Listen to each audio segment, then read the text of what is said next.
यार छोड़िए, लालू जी बहुत कुछ बोलते हैं, आज तक जो बोलते हैं होता कहाँ है। पूरे बिहार को लूटने वाले लोग ऐसे ही बोलता है। हिंदू समाज के लोगों से आग्रह करते हैं कि बांग्लादेश में अपने हिंदू भाइयों के लिए थोड़ा सा समय निकालें और उस प्रदर्शन में शामिल हो। प्रशांत किशोर जी टिकट के आधार पर उनको वोट आया, जो दिए वो प्रभावी लोगों को दिए। कुछ लोग होता है कि स्थानीय स्तर पर प्रभावी होता है, उसमें बहुत वोट नहीं आया, पार्टी कुछ का नहीं आया, उम्मीदवार का पार्टी का प्रभाव नहीं था। उम्मीदवार का प्रभाव था। दूसरे चरण का विश्वास यात्रा शुरू कर दिए हैं, लेकिन 4 सीट जो अभी उपचुनाव हुए, चारों सीटों पर उसका रिजल्ट जो एनडीए के पक्ष में आया, तो उसे यही साबित करता है कि बिहार की जनता ने उनके प्रति अविश्वास जता दिया है। गोपालगंज के भारतीय जनता पार्टी के सम्मानित जिला अध्यक्ष भाई संदीप कुमार गिरी उर्फ मंटू गिरी जी आज मेरे साथ हैं और बात करेंगे बंगाल की राजनीति पे। बंगाल में किस प्रकार से जो है सनातनी लोगों के ऊपर हमला हो रहा है, बौद्ध, सिख और ईसाई लोगों के ऊपर वहां हमला हो रहा है, उस पर चर्चा करेंगे। बिहार में खास करके चर्चा करेंगे नेता प्रतिपक्ष तेजस्वी यादव की दूसरे चरण की यात्रा, जो विश्वास यात्रा है, वह प्रारंभ हो गई है। और तीसरे मुद्दे पे बात करेंगे हम लोग प्रशांत किशोर को लेकर के, जिनका कहना है कि 1 वर्ष की पार्टी और 10% से ज्यादा वोट लेकर के हम आए हैं। अगली बार बिहार में 2025 में जब विधानसभा का चुनाव होगा तो प्रशांत किशोर के नेतृत्व में ही बिहार में सरकार बनेगी। इन तमाम बिंदुओं पे चर्चा करेंगे भाई संदीप कुमार गिरी उर्फ मंटू गिरी जी से। बहुत बहुत स्वागत। बहुत बहुत धन्यवाद शंभू जी। तेजस्वी यादव जी सर दूसरे चरण की विश्वास यात्रा शुरू कर दिए हैं। दूसरे चरण का विश्वास यात्रा शुरू कर दिए हैं, लेकिन 4 सीट जो अभी उपचुनाव हुए, चारों सीटों पर उसका रिजल्ट जो एनडीए के पक्ष में आया, तो उसे यही साबित करता है कि बिहार की जनता ने उनके प्रति अविश्वास जता दिया है। आनंद फानन में शहाबुद्दीन के परिवार के लोगों को लालू जी और तेजस्वी जी शामिल किए, इसी आशा के साथ कि उपचुनाव जो हो रहा है चारों सीट हम लोगों के झोली में जाएगी। ऐसा कुछ हुआ नहीं, आशा पे पानी फिर गया। आशा उन लोग किया था कि आगे से होगा। बिना ओसामा से मेहनत भी किए थे सर। हाँ, मेहनत किए थे, लेकिन देखिए अगर एनडीए यहाँ एकजुट रहता है, जी बिहार की जनता आज भी एनडीए के पक्ष में है। और इस चुनाव में देखने को मिला कि एनडीए पूरे एकरूपता के साथ एक यूनिफॉर्म में काम किया, जी तो इस जंगल राज के लोगों का कहीं से गुण उसमें नहीं लगा, कहीं से उनकी दाल नहीं गली और वहाँ से एनडीए चारों सीट जीत गया।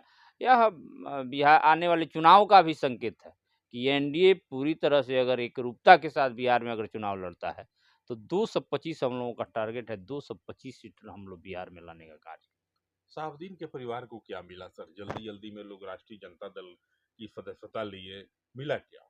यह उन लोगों का आंतरिक मामला है, उसमें हम लोग क्या खा सकते हैं। अब शाहबुद्दीन, कई बार हम लोग इस पर बात भी कर चुके हैं।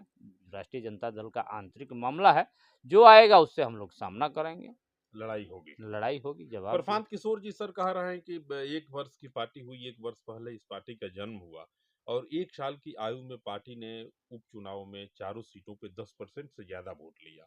अगली बार जब 2025 में बिहार विधानसभा के चुनाव होंगे तो सरकार जनसुराज की ही बनेगी। क्या लगता है आपको? और प्रशांत किशोर जी टिकट के आधार पर उनको वोट आया, जो दिए वो प्रभावी लोगों को दिए। कुछ लोग होता है कि स्थानीय स्तर पर प्रभावी होता है, उसमें बहुत वोट नहीं आया, पार्टी कुछ का नहीं आया, उम्मीदवार का पार्टी का प्रभाव नहीं था। उम्मीदवार का प्रभाव था।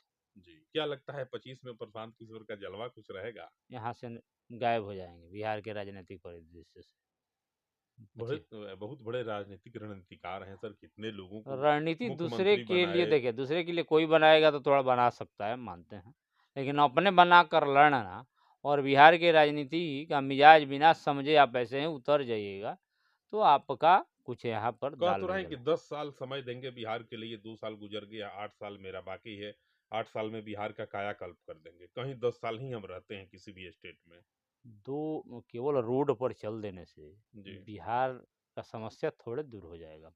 बिहार का समस्या बहुत मेहनत करके नीतीश कुमार के नेतृत्व में एनडीए ने यहाँ किया है। चाहे सड़क का हो, उसके लिए कितना संघर्ष करना पड़ा सड़कों को ठीक करने के लिए, जी कानून व्यवस्था को ठीक करने के लिए कितना समय लगा, ठीक करके इसको आज कानून व्यवस्था बिहार में कायम है। आपको बिजली के क्षेत्र में किस प्रकार से काम हुआ, कहाँ बिजली रहती थी, पोल थे तो तार नहीं, तार थे तो पोल नहीं, सब कुछ था तो ट्रांसफार्मर नहीं, लेकिन आज हर गांव में बिजली है, तार है, पोल है, स्कूलों के भवन हैं, एक सकारात्मक माहौल बिहार में चल रहा है। तो प्रशांत किशोर जी इतना जल्दी जो सोच रहे हैं, कुछ उनका नहीं यहाँ होने वाला है, ना ही कुछ है, बहुत उसकी चर्चा की आवश्यकता भी नहीं है। बांग्लादेश के बारे में जो वहाँ के इस्कॉन के साधु संत हैं, जितने टीकाधारी लोग हैं, जो हिंदू हैं, बौद्ध हैं, सिख हैं, तमाम लोगों के ऊपर हमला हो रहा है। लोग वहाँ प्रताड़ित हैं, त्राहिमाम कर रहे हैं। देखिए, बहुत ही बुरे तरीका से जी, वहाँ हिंदुओं के साथ जैन के धर्म के धर्मावलंबी जो लोग हैं, बुद्धिस्ट हैं, खासकर जो कमज़ोर समाज, जो अपने यहाँ का दलित समाज है, वहाँ का क्या नाम नहीं याद आ रहा है, वो भी समाज, उन लोगों को बहुत बुरी तरीका से जो इस्लामी कट्टरपंथी लोग हैं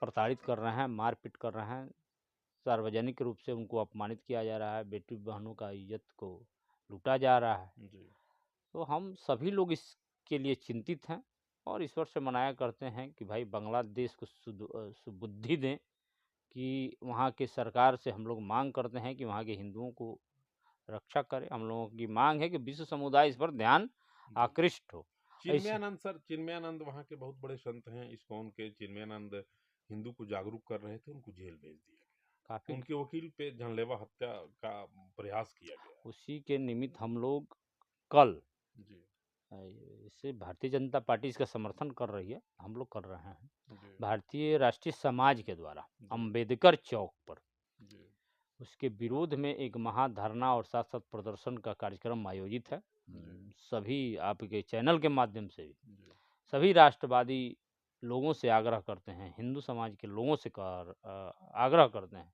कि बांग्लादेश में अपने हिंदू भाइयों के लिए थोड़ा सा समय निकालें और उस प्रदर्शन में शामिल हो। या शामिल होना अति आवश्यक है, क्योंकि यहाँ हमारे भाई जो बांग्लादेश में हैं इस समय संकट के दौर से गुजर रहे हैं और ईश्वर से भी हम प्रार्थना करते हैं कि उनकी रक्षा करें। भारत की सरकार क्या कर रही है? भारत की सरकार जो कूटनीतिक प्रभाव का इस्तेमाल करके वहाँ पर जरूर कर रही है। वहाँ के राजदूत को बुलाकर तलब किया गया था, आपत्ति जताई गई है। अगर मामला शांत नहीं होता है, बांग्लादेश का आंतरिक मामला है, तो जरूर केंद्र सरकार इस पर कोई ना कोई ठोस कार्रवाई करेगी। 2025 सर सामने है। 2025 की तैयारी एनडीए किस रूप में कर रही है? 2025 में सभी जो घटक दल हैं हमारे, भारतीय जनता पार्टी, जनता दल यू, लोजपा रामविलास गुट, साथ ही रालोपा जो उपेंद्र कुशवाहा जी की पार्टी है, हम जो जीतन मांझी जी की पार्टी है, सभी लोग हम लोग जिलाध्यक्षों की बैठक एक बार हो गई जी, और सभी लोग हम लोग प्रखंड स्तर पर, फिर पंचायत स्तर पर, फिर बूथ स्तर पर हम सभी कार्यकर्ता सभी लोग मिलकर 25 की लड़ाई में लगे हुए हैं और भारतीय जनता पार्टी पूरे अपने संगठन को दुरुस्त कर रही है। 30 तारीख तक सभी बूथ कमेटियों का चुनाव हम लोगों का हो गया। लालू जी तो कह रहे हैं कि एनडीए का टीका नहीं लगेगा इस बार। तेजस्वी जी के नेतृत्व में बिहार में सरकार बनेगी। वो तो कह रहे हैं कि टीके नहीं हो पाएगा। यार छोड़िए, लालू जी बहुत कुछ बोलते हैं, आज तक जो बोलते हैं होता कहाँ है। पूरे बिहार को लूटने वाले लोग ऐसे ही बोलता है। उनके जी, बात का कोई ना हम लोगों के लिए महत्व है और ना ही कोई उसका अर्थ है। लालू जी रेल मंत्री रहे, देश के बिहार के मुख्यमंत्री रहे, आप कह रहे हैं कोई अर्थ नहीं है। क्या अर्थ है? हम लोग हमेशा उनको पटकनी दिए हैं, जहाँ से हम लोग आते हैं गोपालगंज में, बिहार में हमेशा हम लोग पटकनी दिए हैं, तो हम लोगों को क्या अर्थ है उस बात क्या का? लगता है 25 में एनडीए की सरकार बन पाएगी बिहार में? एकदम बिल्कुल, बिल्कुल हम लोग तैयारी में हैं और पूरे जोर से तैयारी में हम लोग लगे हुए हैं और थोड़ा सा सीट नहीं आएगा, आप देखिएगा। एनडीए पूरी तरह से अगर यूनिटी बरकरार रहती है, एकजुटता रहेगी एनडीए के पांचों घटक दल में और सब लोग एक साथ लगकर चुनाव लड़ेंगे, तो यहाँ इतिहास बनेगा इस बार। सीएम फेस के लिए कोई विवाद तो नहीं? कोई विवाद नहीं है, नीतीश कुमार जी के नेतृत्व में सरकार बनेगी। देख सकते हैं भाई संदीप कुमार गिरी उर्फ मंटू गिरी जी हैं, राजनीति के बड़े अनुभवी लोग हैं। इनका कहना है कि 2025 में भी बिहार में एनडीए की ही सरकार बनेगी और नीतीश कुमार मुख्यमंत्री होंगे। नीतीश कुमार के नेतृत्व में ही बिहार में एनडीए 2025 के बिहार विधानसभा का चुनाव लड़ेगी। बात जब लालू प्रसाद और राष्ट्रीय जनता दल की होती है तो संदीप कुमार गिरी उर्फ मंटू गिरी जी सीधे खारिज करते हैं एक सिरे से उस सवाल को और कहते हैं कि लालू जी के बातों को हम लोग गंभीरता से नहीं लेते हैं। बात जब बंगाल की होती है तो अति गंभीरता की मुद्रा में आकर के भाई मंटू गिरी जी कहते हैं कि केंद्र की सरकार भी लगी हुई है और तमाम लोग एकजुट हैं, जागरूक हैं और बंगाल अगर इस प्रकार की घटनाओं पे ध्यान नहीं देता है, बांग्लादेश के जो प्रधानमंत्री हैं इस पे अगर तत्काल प्रतिबंध नहीं लगाते हैं तो भारत की सरकार भी चुप बैठने वाली नहीं है। बहरहाल आप मुझे मेरे पेज पे भारतीय जनता पार्टी के जिला के अध्यक्ष भाई संदीप कुमार गिरी उर्फ मंटू जी गिरी जी के साथ देख रहे हैं और आप इनके विचारों से कितने सहमत हैं कमेंट करेंगे और जरूर बताएंगे। नमस्कार।